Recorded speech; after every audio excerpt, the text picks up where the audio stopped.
Louise stands at her mirror, trying on outfits and examining her backside closely. Adam walks in, asking with childish curiosity if something's wrong with her rear since she's staring so much, but she reassures him everything's fine. When Laura knocks, Louise opens the door, then returns to choosing her outfit. She selects one, her expression tinged with slight dissatisfaction, and heads out for her date, leaving Adam with Laura. At the bar, she waits, checking her phone, when a text pings through. Her date's canceling. Some urgent matter. Disappointment hits fast, so she downs her drink and turns to leave, bumping into a stranger and spilling his glass all over him. He's calm about it, wiping at his shirt while she stumbles over apologies. She insists on buying him another drink to make up for it, and just when she's about to leave, they both blurt out at the same time. She appreciates the little chat before leaving, and he's about to start small talk. They end up sharing a table, talking about why they're there in the first place. He just moved to town and figured he'd grab a drink, while she admits she was stood up. The honesty flows, neither afraid to be a little vulnerable, and there's a spark neither of them tries to deny. Eventually, she stands to leave, but he walks her out. They're supposed to split off, yet they linger, staring too long, as if their souls are pulling at each other. The stare grows hotter until they finally kiss, deep and sudden, but he pulls back, flustered, muttering that he shouldn't be doing this. She just stares after him as he turns and walks away. Next day at work, she steps into the lobby and the receptionist fills her in. There's a new boss in town, and he came with a wife. She heads toward the meeting room, sneaks a glance, and freezes. It's him, the same man she kissed. As the meeting wraps and the executives file out, she ducks into the restroom and locks the door, hiding. Later that night, she's on the couch with a blunt, telling her best friend the whole story. Sophie can't stop laughing, but Louise admits that moment, even without knowing much about him, was exhilarating. The marriage complicates things. He has a beautiful wife, but her friend brushes it off, telling her not to overthink. Don't worry about tomorrow. Let that shithead sweat it. Home again, she zones out, slipping into a trance where she sees her son running from her into some eerie space. She snaps back to reality, screaming, panicked, heart racing, forcing herself to calm down with a glass of water. Meanwhile, across town, Adele praises David as he talks about his new job. He's cool and distant, she's doting but shaky, reaching for her pills after he leaves with a forced smile. She chases him out the door, kissing him, whispering love, but he answers coldly before heading off. Back at the office, after school drop-off, the colleague notices Louise's sharp look and teases that she must be dressing to impress the boss. She shrugs it off, but when a snack spills across her top, every attempt to wipe it only makes the mess worse, and she nearly breaks down. She pulls the office together, eyes catching on the couple's framed photo, just as the new doctor walks in. He's startled to see her again, but she smooths things over with a calm introduction. They talk business, trying to bury the night at the bar, but as she turns to leave, he calls her back. He needs her help getting familiar with the area for his outreach work. She mentions her son and explains the divorce. He confesses they never had children, then crosses the line, asking if she sees him a certain way. She doesn't answer, just smiles faintly and slips back to her desk.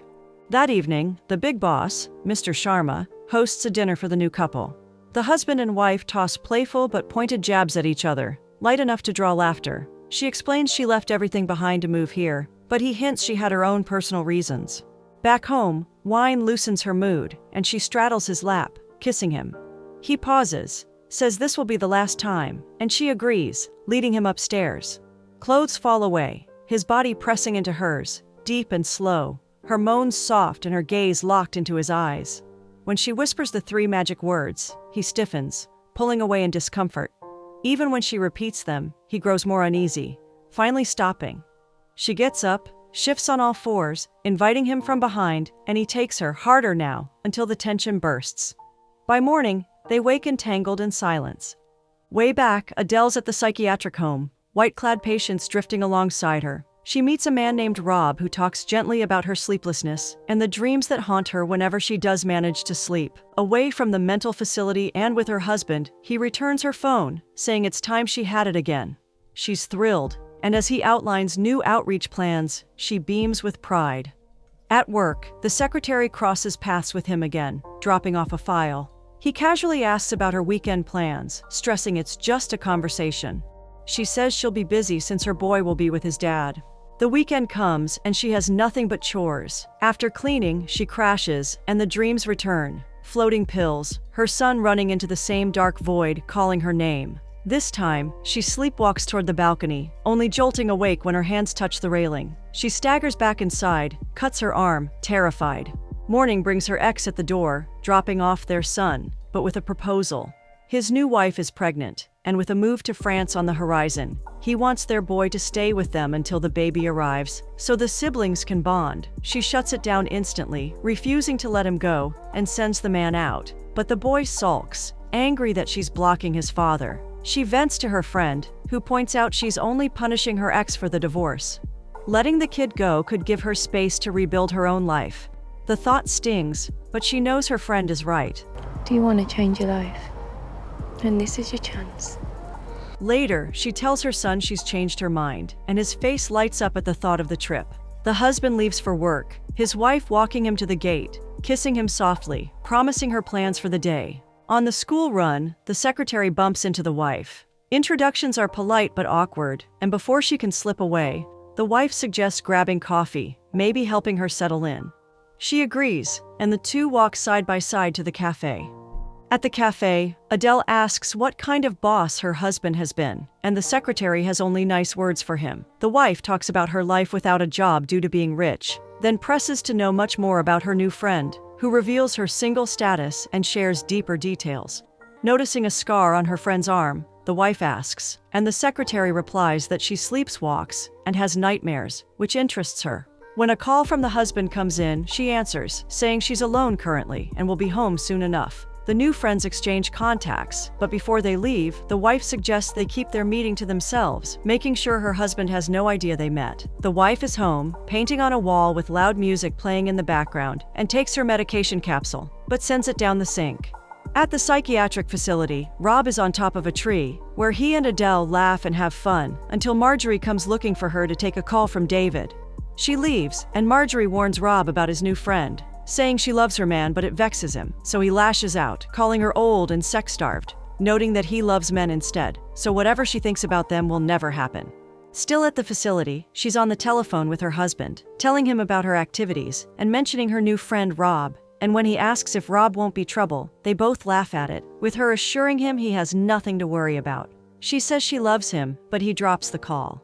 In the present day, David calls the home telephone to confirm if his wife is really home, as she mentioned earlier, and she picks up but quickly hangs up. He says he'll be home late due to meetings regarding his outreach, and she curiously asks what he thinks about those addicts he's trying to change, if he thinks they really want to change, adding that she thinks they like whatever they're into, but he doesn't take it lightly. She goes on to paint on the wall with heated passion, images of trees in a forest floating in her mind, and manages to achieve that. Then heads to the basement to read a poem that serves as a guide for when she has some of her mental episodes. She's with her friend Rob at home, but this time, he raises a point of concern about why a young lady like herself has chosen to marry an older man, but she doesn't mind, revealing that what she has for her man is true and authentic. Rob hopes she doesn't get hurt in the process, saying how sad he'll be if it gets to that. David is home to his wife and her painting, but upon seeing it, the forest with trees, a scene of him looking down at a hole floods his mind, making him question why she's done this kind of art. With her confused for a bit, he walks out. On her way to work, Louise receives a text from the boss's wife about a meeting at the gym, but she ignores it. At work, she's told the boss is grumpy, but she doesn't see the big deal and enters his office to drop a file. Immediately, she receives her fair share of harsh treatment when he talks to her harshly and warns her to knock before entering, even though she claims she did knock. She slams the door a little harder as she steps out. Back at her desk, she conveniently replies to her friend that she'll avail herself and report to the gym.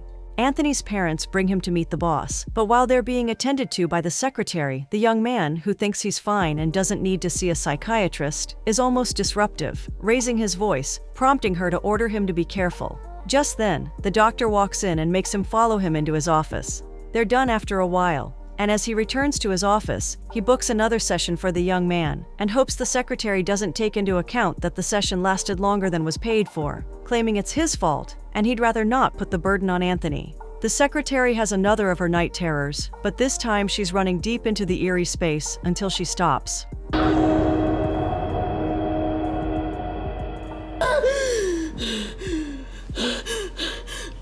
The wife sees her husband heading for work and calls out, but he ignores her, walking off without a word.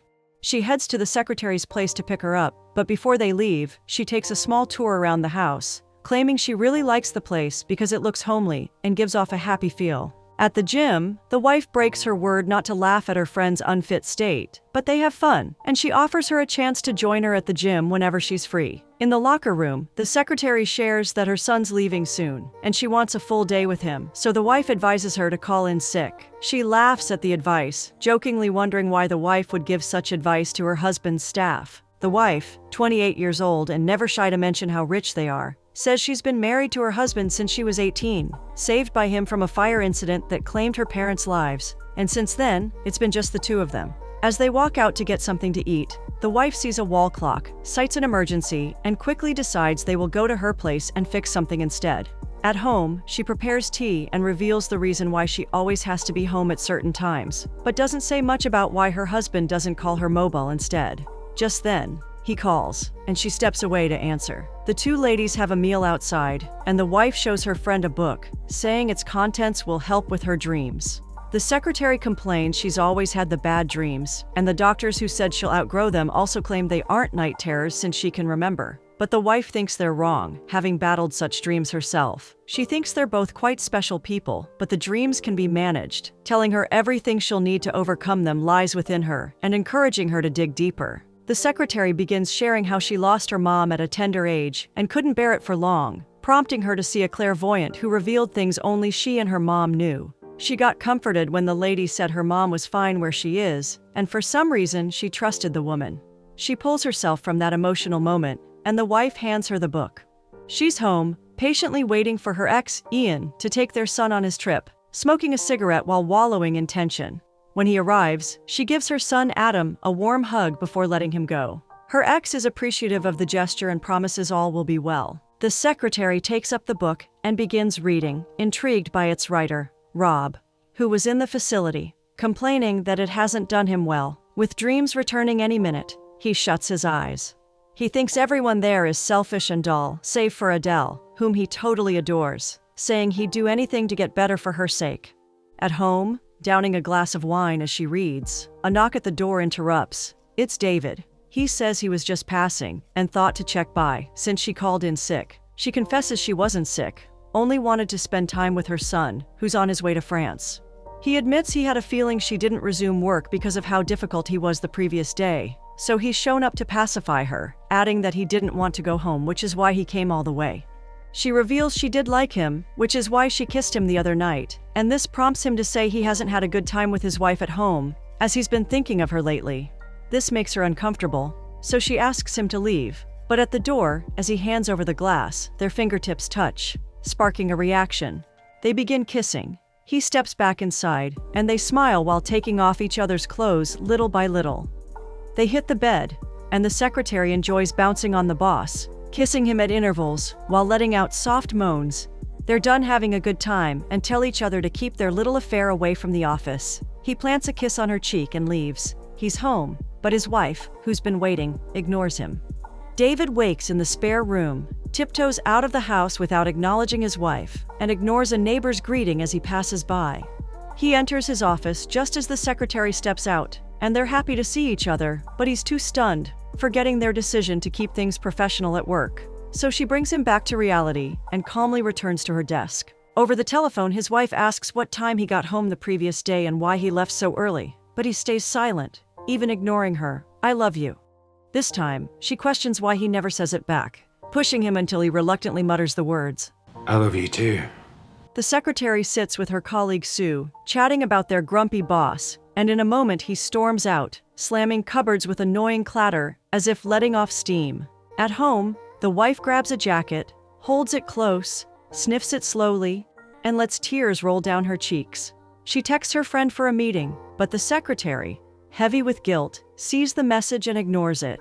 She's with Rob, who passes her a blunt, and though she's scared of how David might react, he tells her to keep it quiet. She insists she'll never hide things from him and expects the same openness from him. Rob talks about living with his sister, hearing her and her boyfriend's late-night lovemaking, and complains that the psychiatric facility he's in hasn't improved his condition. Before this, he grumbles that his book's guide hasn't helped lately, but his wife urges him to keep at it. The boss shows up at the secretary's door again, making her wonder why he's back. He's struggling to focus, saying this visit clears his head, but she's firm that their affair can't go on, admitting her guilt. He says he feels alive with her, the loneliness he's carried vanishing since their encounter, and she asks how a married man feels so alone.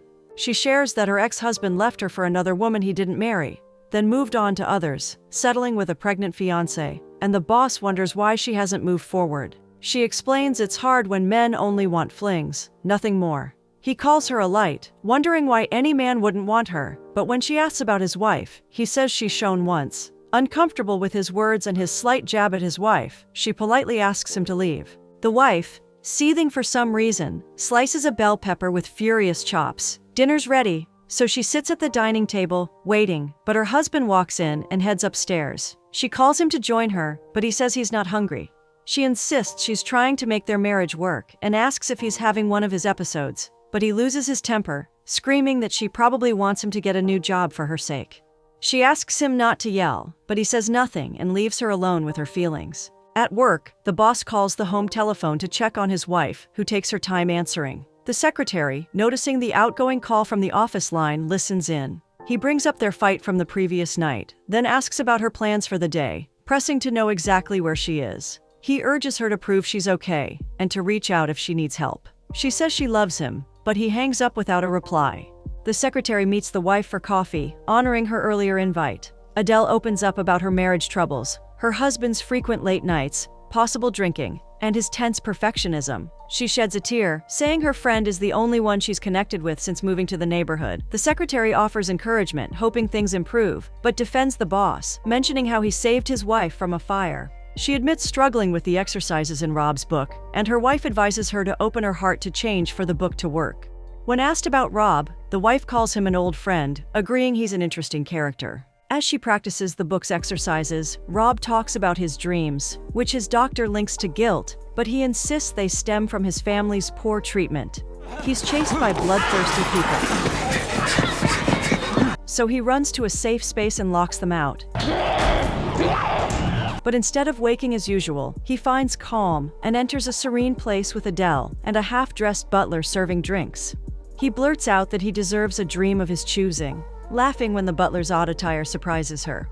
The secretary keeps reading, questioning her own dream door, as the book suggests creating one for escape. The boss comes home and hands his wife a bottle of medication to prevent a repeat of last night's outburst, but she refuses it multiple times. He insists, saying he's looking after her as she always wanted, so she swallows a capsule. But the moment he leaves, she rushes to the bathroom and vomits it out. As work winds down, the secretary hands files to David, but a figure startles her. Anthony, shouting abusive words and demanding the doctor. The boss steps out, calms him, and takes him outside for a talk. They return quickly, and he books another session for the young man, who apologizes for his behavior after the doctor prompts him. In the boss's office, sharing a glass of Macallan, he breaks down, insisting he's not a bad person. Her attempt to comfort him pulls them close, and they kiss, smiling.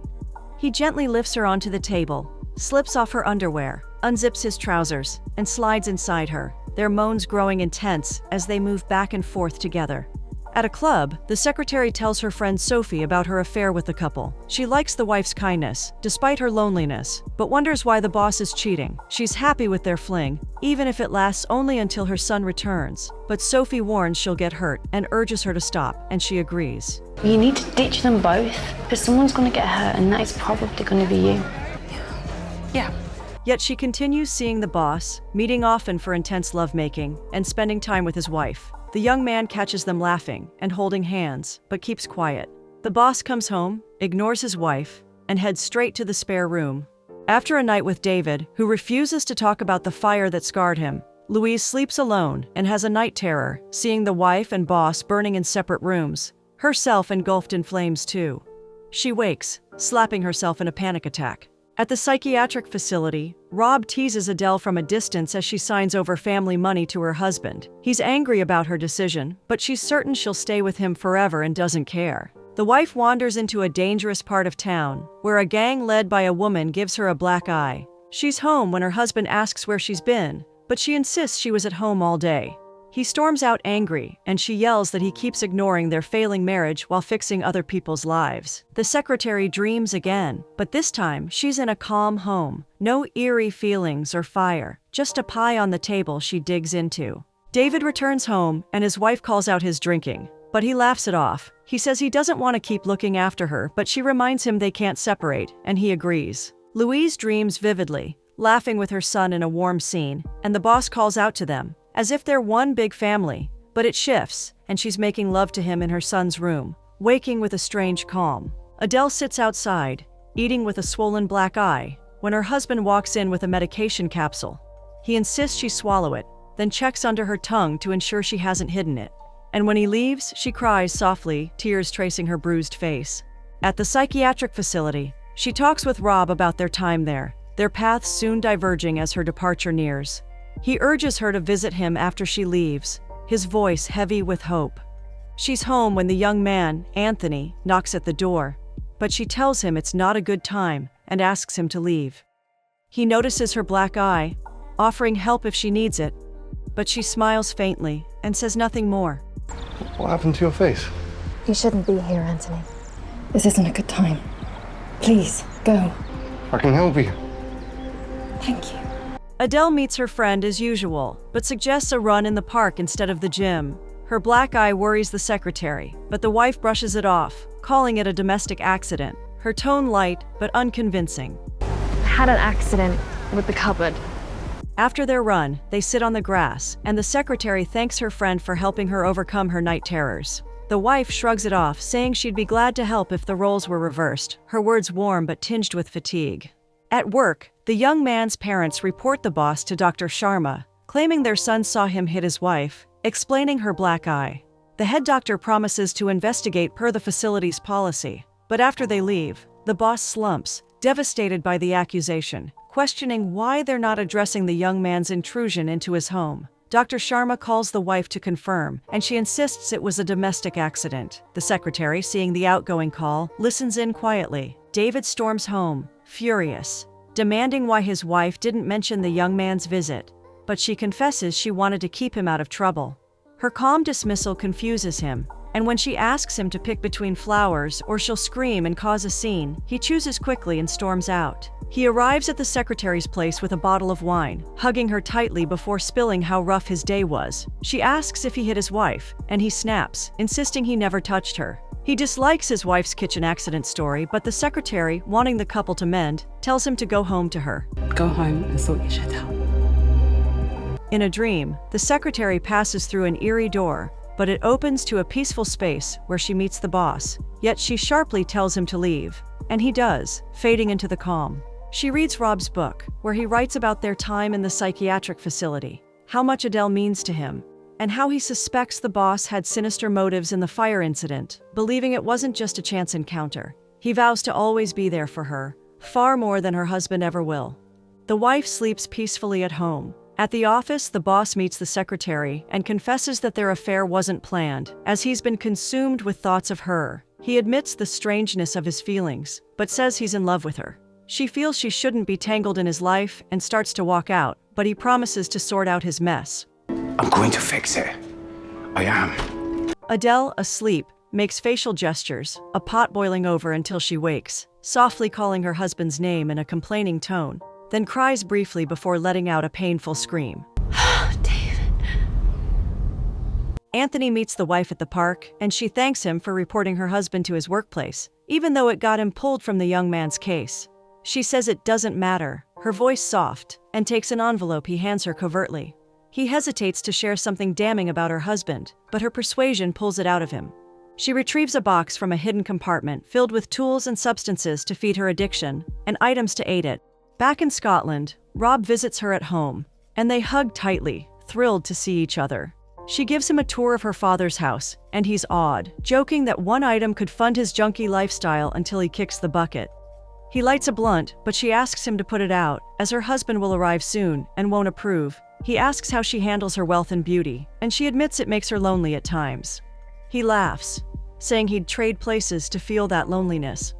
The boss is home when a call comes from the gym, timed as his wife arranged, and he answers. confused when they ask about extending the secretary's membership. Sensing his wife's scheming, he hangs up, grabs her phone, and scrolls through her chats with the secretary. He stares at her in anger, saying nothing, then storms out while she chops vegetables, glances away, and smirks as he leaves. He rushes to Louise's house, banging on the door, and when she lets him in, he reveals what he found. He's furious she kept her friendship with his wife secret, but she counters that he's guilting her for befriending a lonely woman who's done nothing wrong. She calls their affair the real mistake, saying they've been unfair to his wife. He warns her to stay out of his marriage, claiming she'll never understand certain facts, but she retorts that she knows he's taken all his wife's money. That crosses a line, and he fires her on the spot, demanding her resignation by morning, threatening to expose her chats with his wife if she resists, and warning her to never see her again. You're fired. You hand in your notice to Dr. Sharma. You stay away from me. The secretary tells Dr. Sharma she's resigning for an urgent family matter, but he refuses to accept it, promising to hold her position until she's ready to return. With the boss watching, he calls her a valuable asset and won't let her go easily. I'll give you a call in a month to see where you're at. You're too good, my dear. She storms out to clear her desk, and while her colleague Sue consoles her, the boss walks by, casually wishing her good luck. Rain pours, but the secretary visits the wife, finding her slouched unconscious in a chair. She breaks in, shouting her name, and the wife stirs, groggy and barely able to stand. She talks about the work incident, and nearly reveals the affair with her husband, but almost passes out. She shows the secretary bottles of medication her husband forces her to take, saying he thinks she's deeply unstable, but all she wants is his love again. She admits he cheated before they moved to start fresh, but nothing's improved. The secretary listens, holding back the truth. Adele and Rob visit the woods, peering into a dry well. She tells him she sometimes dreams of filling it with her tears. The boss comes home, asking his wife if she really didn't know who the secretary was. She claims she had no idea and urges him to move past it, promising to fix their marriage and restore what they had. You're sure you didn't know who Louise was? How could I? I'm gonna fix things, David. Rob lies in the well with a wristwatch that Adele claimed is for David by his side. Adele later pulls out her hidden box, carefully taking a syringe and injecting herself between her toes, substances sliding into her veins until her body drifts into a hazy, zombie-like state. To cover the evidence, she paints her toenails with polish, masking what she has just done with the glossy disguise of normalcy. Meanwhile, Adam is back home with his mother. The moment she sees him, Louise sweeps him into her arms, hugging him tightly and whispering how much she missed him, and the boy echoes the same, clinging to her before running inside. At the door, Ian hands Louise a bottle of wine, and she accepts with cheerful relief, thanking him before casually asking after his girlfriend. His smile makes it clear he is proud and a little surprised that she shows no resentment toward the woman. Later that day, mother and son head to the park. They toss a ball back and forth, and when they finally sit down to catch their breath, Adam turns to her with quiet seriousness, asking if she misses his father. She admits that yes, sometimes she does, but explains gently that life does not always unfold the way one hopes. One day, she says, he will understand why some relationships end, and though his little face tries to process her words, he nods as if filing them away for later. Do you miss Daddy? Sometimes. When you're older, you'll understand. Sophie drops by afterward to cheer her friend. They sit and talk through the situation, but Louise quickly notices a tone in her friend's voice, as if Sophie is saying, "I told you so," which irritates her. Sophie insists she only wants to be sure Louise has let go of David and Adele's drama, yet Louise confesses she hasn't. She feels Adele is too lonely, too in need of someone to lean on. Sophie protests that getting involved is dangerous, and the pushback snaps something in Louise. Anger flares, and she demands that Sophie leave her house immediately. Hurt but unwilling to argue further, Sophie gathers herself and walks out, crushed. The decision made, Louise takes a bold step. She sneaks into David's office, forces open a drawer, and steals Adele's file. Delivering it later, she admits she hasn't read its contents. Adele, suspicious but grateful, reminds her that David always twists things, painting her as unstable when she is not. Louise suggests she could help, take control of her own choices. The conversation drifts toward Rob. Adele insists everything circles back to him. Confused, Louise presses her, and so Adele leads her upstairs. On the wall is a drawing of the woods. She explains that they grew up there, yet David has refused to revisit or sell the property ever since. To her, the reason is simple: Rob's disappearance. She suspects David ended his life there out of jealousy, because she only wanted her brother and her husband to be close. Rob vanished without a trace, something entirely unlike him, convincing her David must have been involved. Back at home, Louise pores over the book and discovers more about the missing man. Even after being released from the psychiatric hospital, Rob kept himself, stealing money from his sister and fleeing to Adele, whom he called his escape from reality. Reading late into the night, Louise drifts off. In her dream, she finds herself lying on a chair in an open field, then walking through a door to see Adam asleep in a strange room, humming with a radiation-like energy. She jolts awake, heart pounding, and rushes to check on her boy. Picking up the book again, she notices a torn page and something clicks. She searches online for Robert and for his sister Alyssa, eventually landing on a phone number. Just as she is about to call, a knock interrupts, and the doctor himself, standing at her door. David demands the keys and the stolen files. He claims he only wants them back and warns it will be better for her to keep the break-in quiet. She returns the keys but holds onto the file until he raises the stakes, threatening to report her with CCTV footage. Though she tries to stand firm, she finally caves, admitting Adele has the file. Before leaving, he warns her once more: stay out of his marriage, or she will regret it. I just want the keys. And the file you took. Is that a threat? You know what you forgot last night? There's a security camera outside the clinic. Stay away from us, Louise. That evening, Adele prepares a fine dinner, but David barely reacts. He questions why she continues with these pretenses, pressing her to explain how she always seems to know hidden things. You always know things. Irritated, Adele ignores his probing and continues eating. His patience snaps. Tired of this distorted version of his wife, he asks for a divorce. The word ignites her fury, and she warns him to be careful with what he says, but he repeats his wish. This woman, he says, is not the person he married. I want a divorce. Don't say things you don't mean. I mean it. Elsewhere, Adele and Rob lie side by side on separate beds, closing their eyes until their spirits lift free, drifting together into the woods before snapping back into their bodies with a jolt. Wide awake, Rob researches the strange phenomenon and reads aloud what he finds. Adele admits she has done it many times, even regretting one particular projection, the night her parents died in a fire, when she might have noticed the flames sooner if she had stayed grounded. She explains that she can project to any place she has already been, as long as she can picture it clearly. But David must never know. She makes Rob promise to keep their secret. Later, David returns home, and Adele rushes to greet him. They kiss passionately, reunited, while Rob lingers awkwardly in the corner.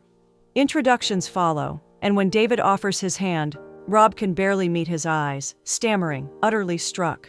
Back in her own apartment, Louise struggles with dialing Alyssa's number. When she finally connects and asks about Rob, Alyssa sighs heavily.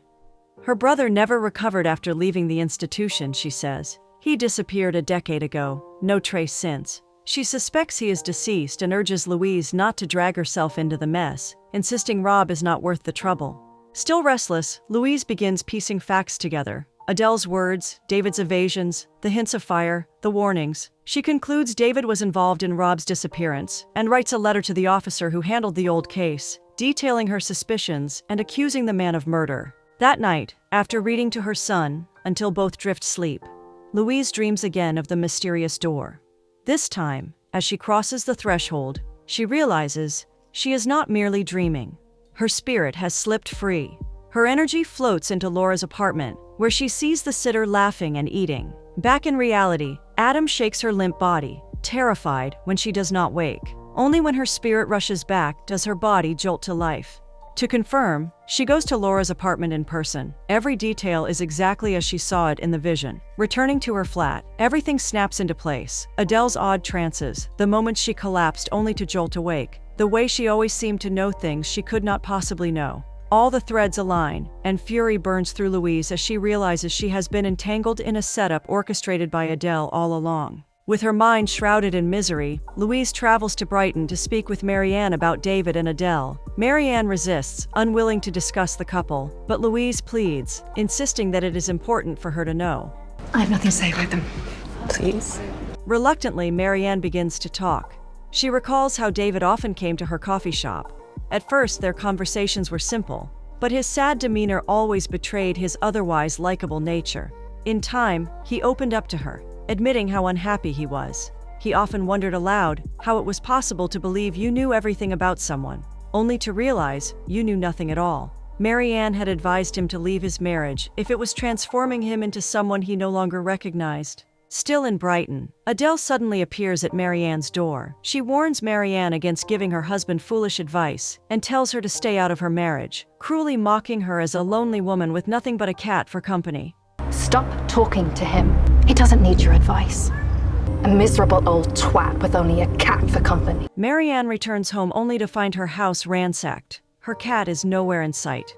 As she moves upstairs, she sees the word slut scrawled in bold red letters across the wall. A sudden meow startles her, revealing the cat has returned, but before relief can settle, the doorbell rings. It is Adele, holding a knife she had taken earlier from the house. She makes chilling remarks about how dangerous it is to live alone with a cat, then hands the knife back in a cold gesture before leaving her to go inside. Shaken, Maryanne calls David instead of the police. David begs her not to press charges, even promising to leave Brighton, but matters do not unfold as he hoped. Adele seems determined to make Maryanne's life miserable. What unsettled Maryanne most, however, was David's reaction.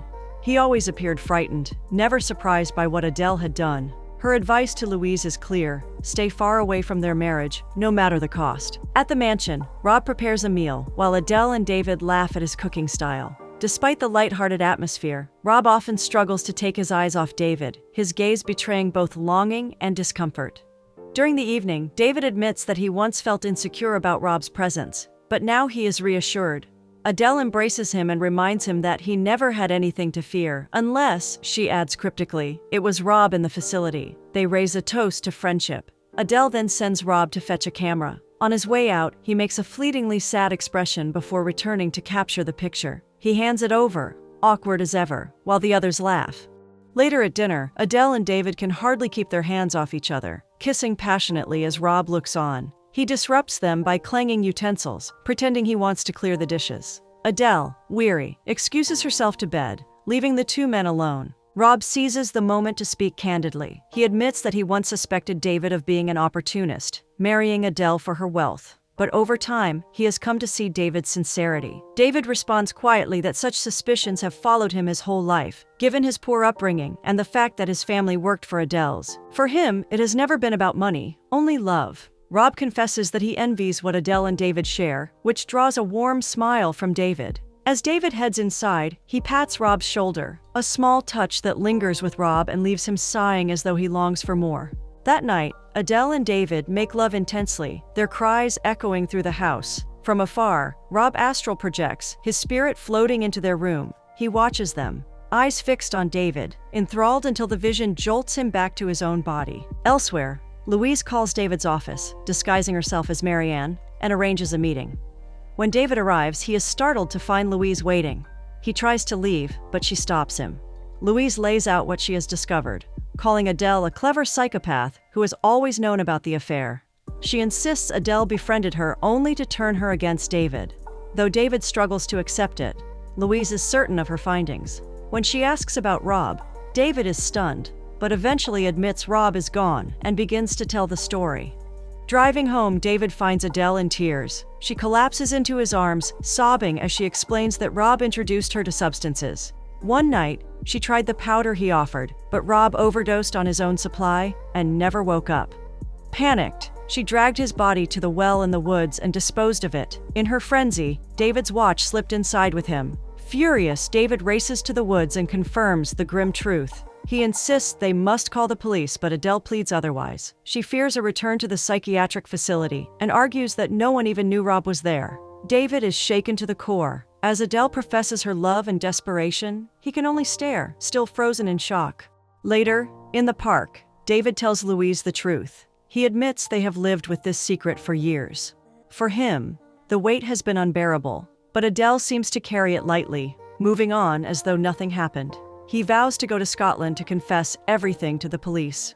Louise offers to help, but he insists she stay away from both him and Adele, extracting a promise that she will. Fearing the danger she now faces, Louise takes her son to his father's house for the night. Alone at home, she calls out for Adele, demanding she reveal herself. Moments later, her phone rings. It is Adele, as though she had anticipated Louise's need. Louise lashes out, accusing her of spying on her and watching silently while she slept with David. For Adele, it was always a game, to turn Louise against David and draw her closer instead.